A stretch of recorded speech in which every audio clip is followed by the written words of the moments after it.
नमस्कार, अब दुनिया की फटाफट बुलेटिन में आप सभी का स्वागत है और नजर डालेंगे आज की खास खबर पर। लोकसभा में मोदी सरकार ने पेश किया एक देश एक चुनाव का बिल। बिल के समर्थन में 269 और विपक्ष में 198 मत पड़े। बिल पर विस्तृत चर्चा के लिए सरकार ने जेपीसी को भेजा गया बिल। बोले केंद्रीय गृह मंत्री अमित शाह, जेपीसी की रिपोर्ट के बाद संसद में फिर पेश किया जाएगा बिल। एक देश एक चुनाव के विरोध में खुलकर आया विपक्ष। कांग्रेस सांसद प्रियंका गांधी ने बिल को बताया संविधान विरोधी। समाजवादी पार्टी ने बिल को बताया संघीय ढांचे के खिलाफ। आम आदमी पार्टी ने भी किया विरोध। One nation one election. सरकार ने देश में लोकसभा और विधानसभा चुनाव के साथ कराने के प्रावधान वाले विधेयक को विपक्षी दलों के भारी विरोध के बीच निचले सदन में पेश किया। व्यापक विचार विमर्श के लिए इसे संयुक्त संसदीय समिति के पास भेजा जाएगा। राज्यसभा में संविधान पर चर्चा के दौरान केंद्रीय मंत्री जेपी नड्डा ने कांग्रेस पर किया हमला। इमरजेंसी का हवाला देकर सदन में कांग्रेस को घेरा। गृह मंत्री अमित शाह ने भी कांग्रेस पर लगाया संविधान का तार-तार करने का आरोप। संसद में बांग्लादेश हिंदुओं के समर्थन में बैग लेकर पहुंची कांग्रेस सांसद प्रियंका गांधी। बैग पर बांग्लादेशी हिंदुओं और ईसाइयों के साथ खड़े होने का लिखा था स्लोगन। भाजपा ने प्रियंका के बदलते बैग पर भाजपा ने साधा निशाना। बिहार में विधानसभा चुनाव से पहले मुख्यमंत्री नीतीश कुमार करेंगे पूरे प्रदेश की यात्रा। 23 दिसंबर से प्रगति यात्रा होगा आगाज। पहले चरण में नीतीश करेंगे 5 जिलों का दौरा। महाराष्ट्र में करारी हार के बाद उद्धव ठाकरे ने मोदी सरकार से की विनायक सावरकर को भारत रत्न देने की मांग। कहा सावरकर को भारत रत्न देने में देरी कर रही है मोदी सरकार। कांग्रेस पर भी कसा तंज। प्रधानमंत्री नरेंद्र मोदी का कांग्रेस पर हमला। किसानों के नाम पर बड़ी बड़ी बातें करने वाले न तो कुछ किसानों के लिए कुछ खुद करते हैं, न ही दूसरों को करने देते हैं। उन्होंने कहा भाजपा की नीति विवाद की नहीं संवाद की है और वह व्यवधान में नहीं समाधान में विश्वास रखती है। उत्तर प्रदेश के वित्त मंत्री सुरेश कुमार खन्ना ने मंगलवार को वित्त वर्ष 2024-25 के लिए 17,865 करोड़ रुपए का दूसरा अनुपूरक बजट पेश किया। यह मूल बजट 7,36,437.71 करोड़ रुपए का 2.42% है।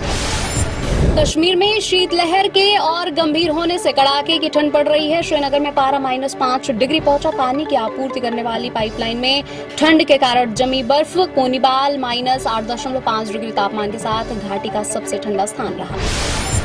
सामाजिक कार्यकर्ता मनोज रंगे का ऐलान। ओबीसी के तहत नौकरियों और शिक्षा में आरक्षण सहित मराठा समुदाय की मांगों को लेकर दबाव बनाने के लिए वह 25 जनवरी 2025 को अनिश्चितकालीन अनशन शुरू करेंगे। महाराष्ट्र के मुख्यमंत्री देवेंद्र फडणवीस से शिवसेना यूबीटी प्रमुख उद्धव ठाकरे ने की मुलाकात। लंबे समय बाद मिले हैं दोनों नेता। नागपुर में चल रहे विधानमंडल की शीतकालीन सत्र के दौरान हुई दोनों की मुलाकात। सियासी गलियारों में तेज हुई चर्चा। मंत्री नहीं बनने से नाराज डिप्टी सीएम अजीत पवार पर भड़के छगन भुजबल। कहा जब मैं इस साल की शुरुआत में राज्यसभा में जाना चाहता था तो मुझे विधानसभा चुनाव लड़ने के लिए कहा गया। मैं अजीत पवार के हाथ का खिलौना नहीं हूँ। केंद्रीय शिक्षा मंत्री धर्मेंद्र प्रधान ने कहा अगले साल यानी 2025 से कुछ कक्षाओं के लिए एनसीईआरटी की पाठ्यपुस्तकों की कीमतें कम होंगी। राष्ट्रीय राजधानी दिल्ली में मंगलवार की सुबह वायु गुणवत्ता सूचकांक 427 दर्ज किया गया। यह गंभीर श्रेणी में आता है। राजधानी में न्यूनतम तापमान इस मौसम के सामान्य तापमान से 2 डिग्री कम 5.9 डिग्री सेल्सियस रहा। भारत के राष्ट्रीय सुरक्षा सलाहकार अजीत डोभाल बुधवार को होने वाली भारत चीन विशेष प्रतिनिधि वार्ता में भाग लेने के लिए मंगलवार को बीजिंग पहुंचे। सीमा विवाद समेत अन्य मुद्दों पर हो सकती है चर्चा। रूस के परमाणु जैविक और रासायनिक रक्षा बलों के प्रमुख लेफ्टिनेंट जनरल इगोर किरिलोव की एक आवासीय अपार्टमेंट ब्लॉक के पास एक स्कूटर में छिपाकर लगाए गए विस्फोट की चपेट में आने से मौत हो गई। रूस की जांच एजेंसी समिति के अनुसार धमाके में इगोर के एक सहयोगी की भी हुई है मौत। शेयर बाजार में गिरावट जारी। बीएसई सेंसेक्स 1064 अंक फिसलकर 80,684 अंक पर हुआ बंद। निफ्टी भी 332 अंक गिरकर 24,336 अंक पर हुआ बंद। पुष्पा 2 ने बॉक्स ऑफिस पर सफलता के झंडे गाड़ रखे हैं। इस फिल्म के हिंदी वर्जन ने 12 दिनों में 582 करोड़ रुपए का कलेक्शन कर लिया है। यह 600 करोड़ के क्लब में जल्द ही शामिल होने वाली है। आमिर खान ने स्वीकारा कि वे अपने ड्रीम प्रोजेक्ट महाभारत को लेकर डरे हुए थे। उन्होंने कहा कि यह बहुत बड़ी जिम्मेदारी थी और उन्हें डर था कि उनसे कुछ गलत ना हो जाए। आमिर ने कहा कि वे नहीं जानते कि वे कब महाभारत बनाएंगे। ये थी आज की फटाफट बुलेटिन। ऐसे ही ताज़ा अपडेट्स के लिए बने रहे हमारे साथ, यानी कि विजिट करें अब दुनिया पर।